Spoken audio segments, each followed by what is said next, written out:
Bismillahirrahmanirrahim. Assalamualaikum warahmatullahi wabarakatuh. Waalaikumsalam. Al-Fatihah hadrat Nabi Mustafa Muhammadin sallallahu alaihi wasallam wa alihi wa azwaji dzurriyyati ali baiti nasrus harith thumma ila arwahil anbiya wal mursalin wal awliya wasyuhada wassalihin wal a'immatil mujtahidin wal amil amilin aina ma kanu masyariqil ardi ila magharibiha summa ila arwahi walidina wa walidikum ammatin ammatil muslimin wa muslimat thumma ila arwahi masyayikhina khususan ila ruhi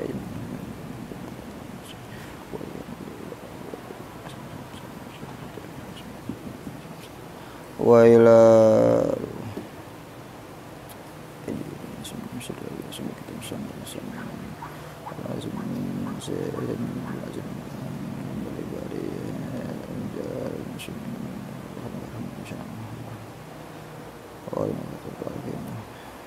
Al-Fatihah. A'udzu billahi minasyaitonir rajim. Bismillahirrahmanirrahim. Alhamdulillahirabbil alamin, arrahmanir rahim, maliki yaumiddin. Iyyaka na'budu wa iyyaka nasta'in. Ihdinas siratal mustaqim. Siratal ladzina an'amta 'alaihim ghairil maghdubi 'alaihim waladdallin. Amin. Bismillahirrahmanirrahim. Alhamdulillahirabbil alamin. Wassalatu wassalamu ala sayyidina Rasulillah Muhammad ibn Abdillah wa ala alihi wa sahbihi ajmain, amma ba'd. Faqala al-imamul mufassir rahimahullahu ta'ala wa nafa'ana bihi wa barakati ulumihi wa bikum fid darin amin. Qala Allah ta'ala innal ladzina yaktumuna ma anzalna minal bayyinati wal huda min ba'di ma bayyanahu lin-nasi fil kitabi ulaika yal'anahumullahu wa yal'anahumul la'inun. Al-Baqarah 159. Kemarin 158 ngomongin tentang ketika ada keraguan di hati kaum muslimin kalau sa'i, mengerjakan sa'i, dia mengerjakan kerjaan jahiliyah, nanti takut dosa. Allah jawab tuh. Makanya kita ngertiin Quran enak tahu asbabun nuzul, jadi tahu ceritanya.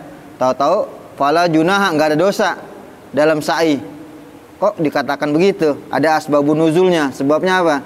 Ketika ada keraguan di diri orang-orang muslim, ragu dia kalau sa'i sama aja ngerjain kerjaan orang jahiliyah.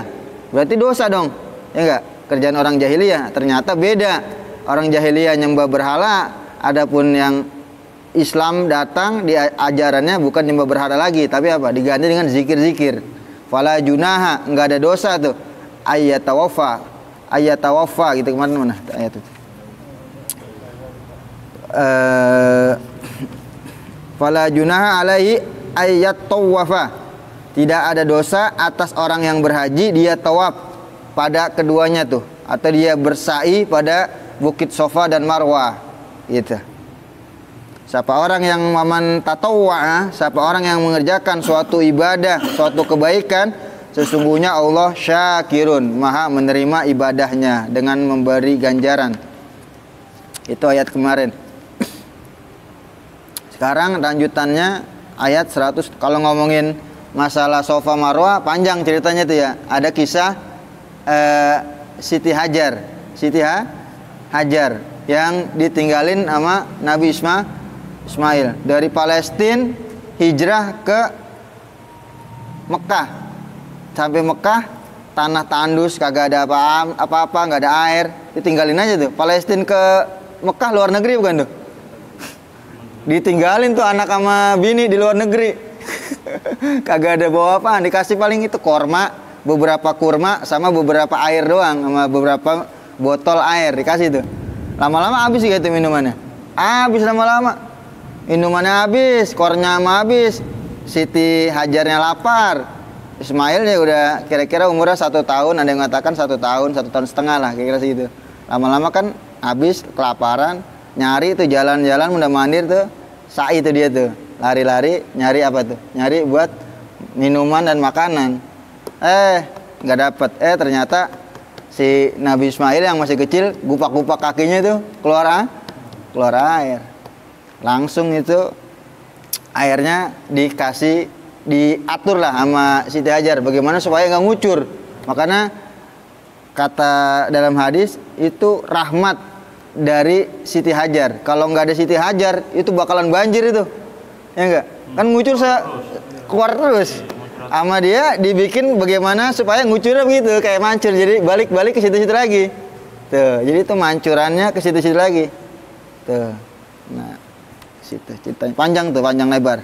Karena Siti Hajar istri kedua dari Nabi Ibrahim. Nama-namanya kan namanya madu sama ini, kira-kira cemburu gitu. Kira-kira ada rasa bagaimana gitu kalau tinggal berdekatan, otomatis kan hijrah tuh.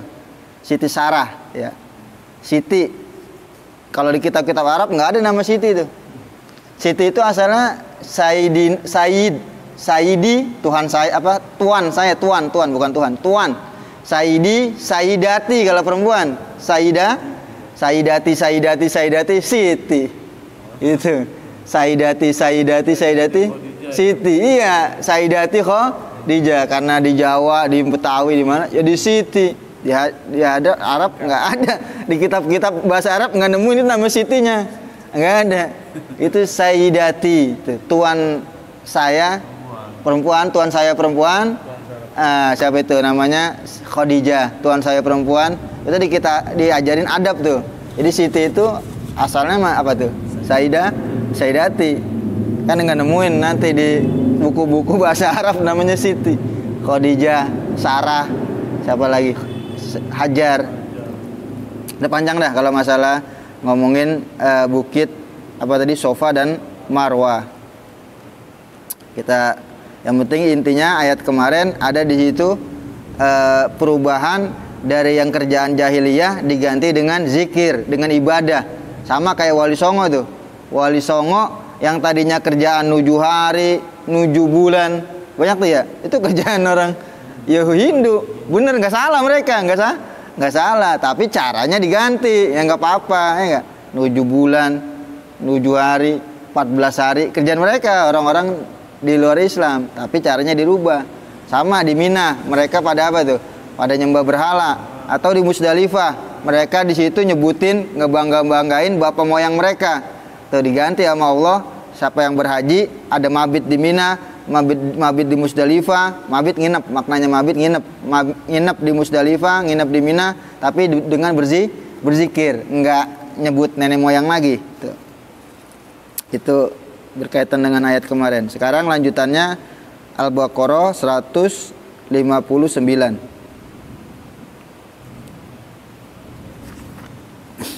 Mana nih?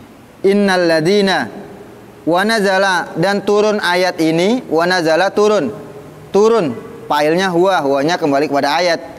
Wa nazala turun ayat fil Yahudi, pada orang-orang Yahudi. Turun ayat ini fil Yahud, pada orang-orang Yahudi. Tapi yang dimaksud orang Yahudi di sini tokoh-tokohnya. Tokoh-tokoh Yahudi. Innal ladina, sesungguhnya orang-orang yang orang-orang yang yaktumuna, mereka menyembunyikan an-nasa kepada manusia. Menyembunyikan apa? Sesuatu yang anzalna, kami turunkan, minal bayyinati, min kita artiin boleh, yaitu bayyinati, keterangan-keterangan, atau dari minal bayyinati, daripada keterangan-keterangan, wal huda, dan petunjuk.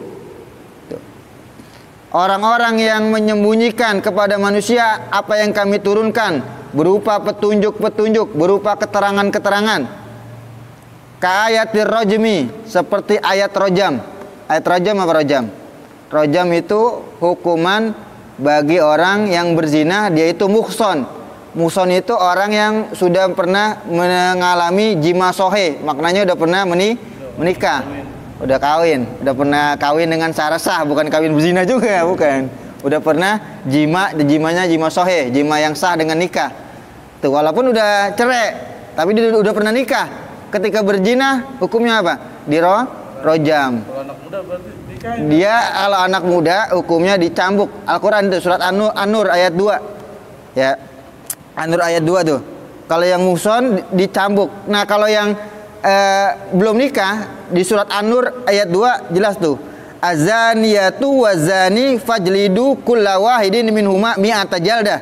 Azaniyatu, perempuan yang berzina, wazani, laki-laki yang berzina, fajlidu, cambuklah mereka kullawahidin, tiap-tiap satu minhuma dari mereka mi'ata jaldatin. Berapa tuh? Mi'ata, 100 cambuk, 100 cambukan. Wala tahuzkum bihima ra'fatan. Wala tahuzkum bihima ra'fatan. Jangan kalian ada rasa kasihan. Tuh. Di wal yashad, dan dipersaksikan sama masyarakat. Dicambuk 100 kali, disaksikan masyarakat, dan jangan ada rasa kasihan di situ. Ya, tapi jangan kita laknat juga. Kalau kita laknat, kita yang salah. Ada di zaman Nabi perempuan ngadep, perempuan datang, ya Rasulullah, saya berzina. Rasulullah masih nutupin, cuman cium-cium doang kali, cuman semi-semi doang kali. Rasul masih nutupin, ngudek-ngudek doang kali. Saya hamil. Wah, udah nggak ada lagi. Hamil udah pasti kan. Saya hamil. Ya udah, karena lama hamil, tunggu sampai kandunganmu selesai 9 bulan. Ini cewek bener-bener nih, wanita bener-bener mau tobat tuh. 9 bulan dia tungguin tuh. Bener-bener masih ada rasa ingin tobatnya, masih tersimpan di hatinya. Sampai 9 bulan lahir tuh anak, datang lagi ngadep. Ya Rasulullah, ini saya udah hamil, udah lahir. Anak saya udah lahir. Saya mau ditegakkan hukum biar saya dapat suci. Kata Nabi, nanti anakmu butuh susu. Dia lahir, anakmu bukan kemauan kamu. Tak dulu, susuin dulu berapa? 2 tahun. Susu lagi tuh 2 tahun. Ditunda lagi. Tapi kagak putus asa tuh perempuan. 2 tahun ngadep lagi. Tapi Nabi coba dulu dikasih roti nih. Dikasih roti itu anak udah bisa makan. Ternyata wah udah bisa ditinggal nih. Udah roti udah bisa makan kan? Udah bisa makan, udah nggak susu lagi. Nah, udah 2 tahun baru tuh dirojam tuh, dikumpulin orang-orang, dirojam, dipendem. Rojam bukannya dipendem setengah badan, dicambuk habis-habisan sampai mati, dicambuk sampai mati. Sadis nggak Islam? Bukannya sadis, biar orang kapok, kan disuruh ngeliatin biar orang nggak mau. Waduh, gua kagak mau zina dah. Kalau gua zina,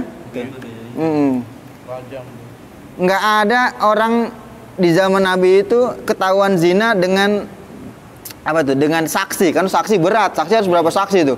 4 apa berapa? 4 saksi ngeliat langsung lagi. 4 saksi ngeliat langsung. Kalau nggak ngeliat langsung nggak boleh. Yang ada yang saksinya yang kena hukuman, dicambuk. Namanya kozab, hukum kozab. Iya, hukum kozab. Kena hukum kozab dia. Hukum nuduh zina. Namanya kozab. Karena nggak sembarangan zina. Di zaman Nabi yang kena rojam itu yang ngaku dengan bukti bahwa dia hamil, dirojam tuh. Lagi iya.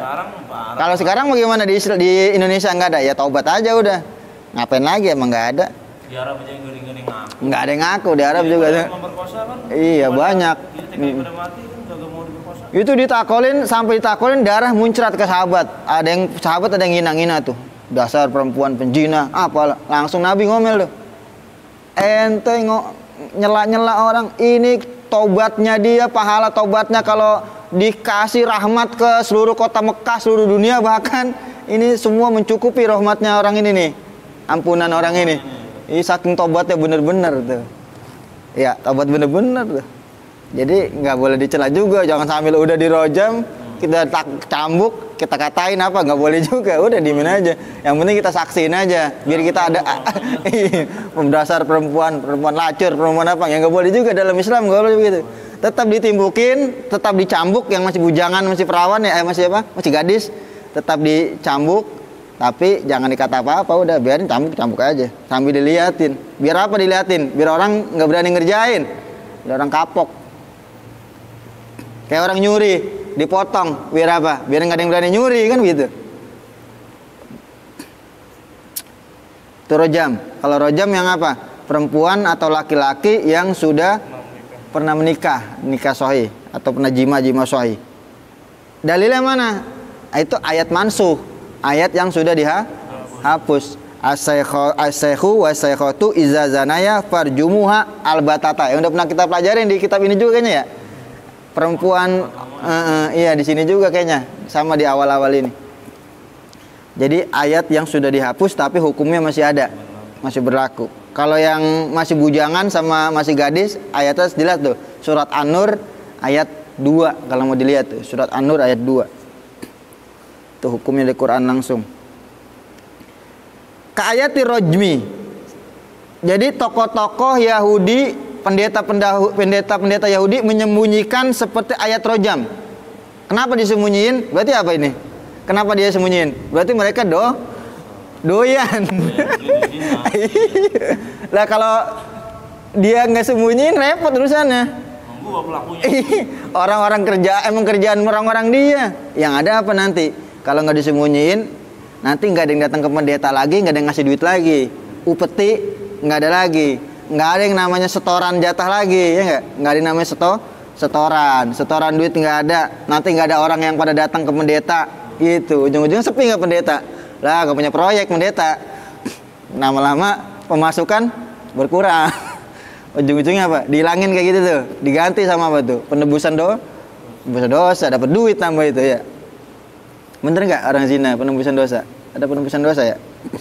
Wa na'ti Muhammadin, dan yang disembunyikan juga sifat Nabi Muhammad. Sifat Nabi Muhammad. Dan dalam ayat sebelumnya, ya'rifunahu kama ya'rifuna abna'akum.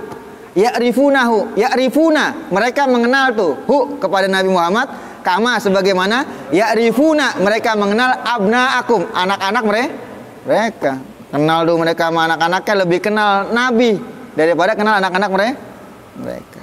Ini di Diba nih, kalau kita baca lucu lagi, seru lagi, bukan lucu, seru. Di dalam Maulid Diba, Al-Hadis Susani, hadis yang kedua, an Atha bin Yasar, an Ka'ab bin Akhbar, dari Atha bin Yasar, dari Ka'ab bin Akhbar, qala, berkata tuh Atha bin Yasar, Allamani, mengajarkan kepadaku abi ayahku. Ayahku mengajarkan aku at-Taurata, kitab Taurat. Illa sifron, kecuali selembar yang nggak diajarin. Kecuali selembar. Punya Maulid Diba nggak deh? Lihat tuh. Kecuali selembar yang nggak diajarin. Illa sifron wahidan, kecuali selembar yang nggak diajarin. Tuh. Kana yaktimuhu. Tuh. Tidaklah wahidan yaktimuhu wa yudkhiluhu sunduk tuh. Dan apa tuh di sini? Kitab Taurat yang tidak diajarkan, lalu selembaran dari kitab Taurat itu disimpan, dimasukkan oleh ayahku as-sunduk, ke dalam peti. Udah selembar itu nggak diajarin, disobek sama bapaknya tuh. Disobek. Ini lembaran kemana ini, kata anaknya ini. Ternyata disobek, dimasukin ke dalam ke peti. Falama mata abi fatahtuhu. Tatkala wafat ayahku, mati ayahku, aku buka tuh peti. Apa sih isinya, penasaran dia? Faiza fihi nabiyun yakhruju akhir zaman. Tiba-tiba di dalamnya ada sifat tentang cerita bakal lahir nabi akhir zaman. Mauliduhu bi Makkah, lahirnya di Mekkah. Wa hijratuhu bil Madinah, hijrahnya di Madinah. Wa sultanuhu bisam, serta pemerintahannya sampai ke negeri Syam. Wa yakussu sya'ru, dia itu rapih motong rambutnya. Tuh, ya Allah, kan banyak sifat-sifat Nabi disembunyiin tuh dalam kitab Maulid Diba. Satu lembar ternyata anaknya dalam hadis. Iya, ternyata sifat Nabi, kenabian disobek segitunya tuh. Segitunya di Taurat disobek, di apa tuh? Dimasukin ke peti sunduk. Ternyata isinya sifat-sifat Nabi Muhammad sallallahu alaihi wasallam. Segitunya tuh orang Yahudi itu. Itu tokoh-tokoh Yahudi itu, pendeta-pendetanya. Di sini yang diceritakan di sini kayatir rojmi, seperti ayat rojam. Kalau ayat rojam jelas ya buat penghasilan mereka ini. Yang kedua, atau mereka pada doyan, yang dasar doyan. Wa na'ti Muhammadin, dan sifat Nabi Muhammad.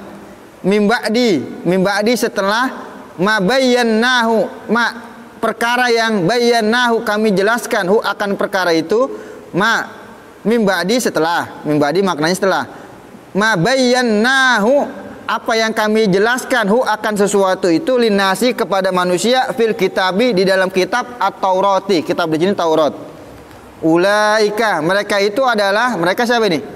Mereka yang menyembunyikan ayat-ayat yang udah Allah turunkan. Mereka itu yal'anu, melaknat kepada mereka Allahu oleh Allah. Mereka lah orang-orang yang Allah laknat, gitu maknanya. Yub'iduhum, makna Allah laknat apa? Yub'idu, menjauhkan siapa fa'ilah nih? Fa'ilah huwanya siapa? Allah jauhkan mereka min rahmatihi, dari rahmatnya. Kayak setan apa tuh? Rojim itu kan dilaknat, dijauhkan dari rahmat. Bukan sekedar Allah yang melaknat. Wa yal'anuhumul la'inun, wa yal'anu, dan melaknat hum kepada mereka la'inun, orang-orang yang melaknat. Orang-orang yang melaknat sini siapa? Al malaikatu, para malaikat, wal mu'minuna, orang-orang beriman, au kullu syai'in, atau segala sesuatu. Segala sesuatu ini benda mati, benda hidup, apa aja. Bidu'ai, dengan doa, alahim, kepada mereka, bil laknati, dengan laknatan, dengan kutukan. Tuh. Dalam hadis kan gini. Di sini ada dalam hadis ini. Al-asi yal'anahu kullu syai'in. Orang yang bermaksiat yal'anu, melaknat kepadanya kullu syai'in, segala sesuatu, hatal hitan, sampai ikan. Tuh, orang yang maksiat melaknat dia segala sesuatu, benda mati, batu, apa aja, hatta hitan, sampai ikan, fil bahri, di laut, semut, cicak, apa aja tuh. Kalau maksiat dilaknat, semuanya nyumpain. Wah, iya, makanya jangan namanya maksiat dah.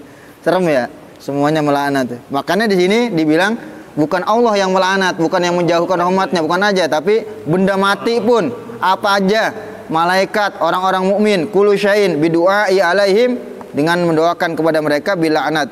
Tapi illal ladzina, kecuali orang-orang alladzina yang mereka itu tabu, tobat. Ada sebagian mereka yang tobat, ada juga. Roja'u, mereka kembali, anzalika, dari itu yang mana tuh?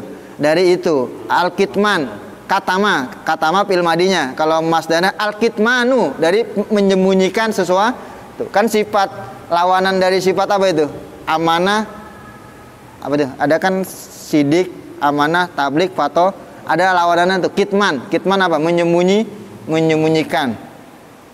Roja'u, mereka kembali, anzalika, dari itu menyembunyikan ayat-ayat Allah. Wa aslahu, dan mereka berbuat baik, amalahum, mereka mengamalkan, hum. Wa aslahu, mereka memperbaiki, amalahum, akan amal mereka. Amalah jadi maf'ul ya, maaf. Aslahu, dan mereka memperbaiki, amalahum, amalan mereka. Wa bayyanu, dan mereka menjelaskan, maka tamu, apa yang mereka sembunyikan. Mereka jelasin tuh kemarin itu ada ayat sebenarnya tentang sifat-sifat Nabi, kami tutupin. Nah, yang taubat begitu tuh baru tuh. Mereka adalah faulaika, maka mereka itu atubu alaihim, aku terima alaihim, atas mereka, taubat mereka. Akbalu, aku terima taubatahum, taubat mereka. Wa ana, dan aku ini, kata Allah, at-tawwabu, maha penerima taubat, ar-rahim, maha kasih sayang, bil mu'minin, terhadap orang mukmin. Emang mereka tuh kerjaan tuh, sifat-sifat Nabi disembunyiin segitunya tuh, sampai disobek Tauratnya. Kalau kita Qur'annya disobek, ya enggak? Kedua yang disembunyiin. Ayat rojam ada sebagian, cuman yang besarnya itu tuh. Ayat rojam sama sifat kenabian, sifat Nabi Muhammad bakal lahir, Nabi akhir zaman, begini, tahu mereka. Makanya dibilang ya'rifunahu kama ya'rifu abna'ahum. Mereka mengenal Nabi sebagaimana mereka mengenal anak-anak mereka. Kita kan kenal banget. Nah, ini mereka lebih kenal. Dari ayat ini bisa kita ambil pelajaran, ada yang menyembunyikan ayat sama dengan menyembunyikan ilmu. Menyembunyikan ilmu. Makanya yang punya ilmu kudu dipelajari tahu orang tuh. Ya, sedikit apapun kudu kasih tahu orang. Karena di kitab tafsir Ibnu Katsir tadi kita lihat hikmah dari ayat ini, ada faedahnya, kita juga tidak boleh menyembunyikan ilmu. Sebagaimana orang Yahudi, pendeta-pendetanya menyembunyikan apa tuh? Menyembunyikan ayat-ayat Allah, itu kan ilmu juga tuh. Tidak boleh juga orang yang pinter agama, lulusan pesantren, dekem baik. Kata dia, gue bukan nggak mau ngajar, gue takut riak. Nggak boleh, nggak ada kata riak. Ngajar aja, ya nggak? Gue takut, gue aja belum bisa ngamalin. Nggak boleh begitu. Nah sekarang kalau dia nggak ngajarin orang, ngamalin kagak, ngajar kagak, dua malah itu. Ya, dia lulusan pesantren, dia mau ngajarin orang, adapun nanti keberkahan dari ilmu, dia bisa ngamalin tuh gitu.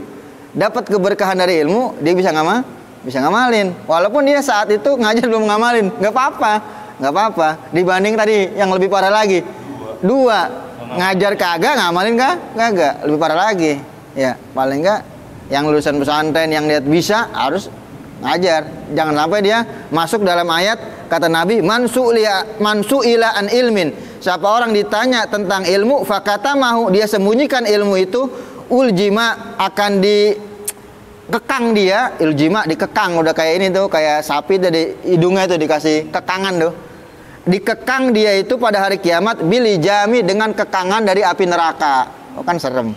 Ya, ini yang bisa ngajar, yang jadi bisa ilmu, bisa ngajar orang, paling nggak ngajar apa aja dah. Mau ilmu Quran, mau ilmu apa, jangan sampai masuk ayat itu tuh. Yang orang udah bisa, dia sembunyiin itu ilmu, nanti akan dapat kekangan dari Allah, kekangan dari api neraka. Nauzubillah. Itu ayat ini termasuk tuh. Jangan sampai kita seperti pendeta-pendeta Yahudi yang nyembunyiin ayat. Wallahu alam bishawab. Jadi batu